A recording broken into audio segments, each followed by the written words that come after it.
आदमी के दोबारा जन्म लेने के बाद उसने सबसे पहला काम किया अपनी बेटी के साथ बैठकर गेम खेलना, क्योंकि उसे पता था बस यही एक तरीका है जिससे वो अपनी बेटी की जान बचा सकता है। पिछले जन्म में उसने अपनी बेटी पर इतना सख्त और कट्टरपंथी परवरिश का बोझ डाला कि वो अंदर ही अंदर टूट गई। नतीजा ये हुआ कि बेटी गहरे डिप्रेशन में चली गई। पत्नी जो उसकी परवरिश की सोच से पहले ही परेशान थी, बेटी को लेकर उसे छोड़कर चली गई। आदमी ने अपनी पूरी जिंदगी की कमाई सिर्फ ये पता लगाने में लगा दी कि वो दोनों कहाँ हैं। एक म्यूजिक शो के बाद उसे पत्नी से पता चला बेटी ने डिप्रेशन के चलते अपनी कलाई काटकर जान देने की कोशिश की। पत्नी के सवालों और गुस्से के सामने उसका दिल बैठ गया। हार्ट अटैक से उसकी जान चली गई। लेकिन जब उसने आंखें खोली तो पाया कि वो 30 साल पीछे लौट चुका है। अब बेटी ठीक है, पत्नी भी उसके साथ है। पिछले जन्म के गहरे दर्द और पछतावे ने उसे तोड़ दिया था। उसने खुद से कसम खाई, इस बार मैं किसी हाल में ये त्रासदी दोहराने नहीं दूंगा। इधर उसकी पत्नी कभी म्यूजिक इंडस्ट्री की एक पॉप स्टार अपने पुराने कॉन्ट्रैक्ट की पेनल्टी चुकाने के लिए एक रियलिटी शो ज्वाइन कर चुकी है। घर में पहले से कैमरे लगे, अब हर चीज लाइव ब्रॉडकास्ट होगी। शो के गेस्ट्स और ऑडियंस दोनों ही इस फुल टाइम डैड का मजाक उड़ाने को तैयार बैठे हैं। आखिर बाहर की दुनिया के लिए तो वो बस एक बेरोजगार आदमी था, लेकिन पत्नी को अपने पति पर पूरा भरोसा था। उसे लगता था कि वो हमेशा की तरह बेटी को अच्छे से संभाल लेगा, पर उसे नहीं पता था कि इस बार उसका पति पूरी तरह बदल चुका है। जैसे ही शो शुरू हुआ,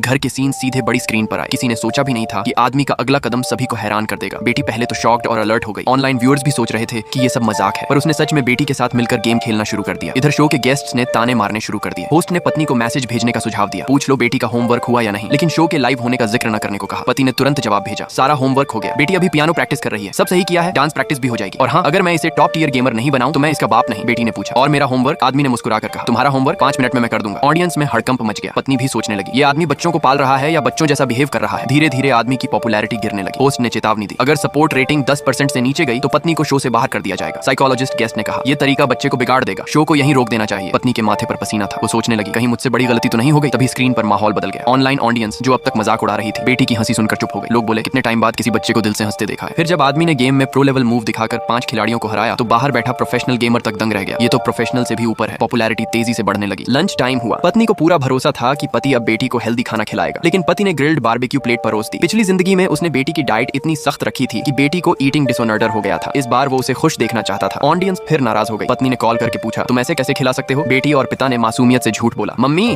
डैडी ने आज लंच में 4 डिशेस बनाई, Honey chilli chicken, pan fried noodles, fruit salad और सूप। ऑडियंस ने हल्ला मचाना शुरू कर दिया, ये बच्चे को झूठ बोलना सिखा रहा है। पत्नी ने मजबूरी में माफी मांगी, हाँ झूठ गलत है, मैं खुद इसे सुधारूंगी। दोपहर में पियानो असाइनमेंट जमा करना था। बेटी टाल मटोल करने लगी, ये लास्ट असाइनमेंट है, फिर बाकी क्लासेस कैंसिल कर दे और प्लीज मुझे नया फोन ले दो। आदमी ने कहा, डील, एक शर्त पर, ये असाइनमेंट कर लो। बेटी पियानो पर बैठी। 2 मिनट बाद आदमी ने उसे टोक दिया, नोट्स में गड़बड़ है। बेटी ने दोबारा बजाया, फिर भी सही न हुआ। वो रोने लगी। यहाँ तक कि पत्नी जो खुद म्यूजिक इंडस्ट्री से थी, गलती पकड़ नहीं पाई। ऑडियंस ने ताना मारा, ये आदमी बस दिखावा कर रहा है। रैंकिंग फिर गिरने लगी। पत्नी ने गुस्से में कहा, एलेक्स तुम आखिर चाहते क्या हो? उसे नहीं पता था कि उसका पति अब एक रिबॉर्न वर्ल्ड क्लास पियानिस्ट है। सभी के सवालों और तानों के बीच आदमी शांति से पियानो के सामने बैठा और बोला, चलो अब मैं तुम्हें दिखाता हूँ असली म्यूजिक क्या होता है। अगर आपको अपनी पिछली गलतियों को सुधारने का एक और मौका मिले, आप सबसे पहले क्या बदलना चाहेंगे?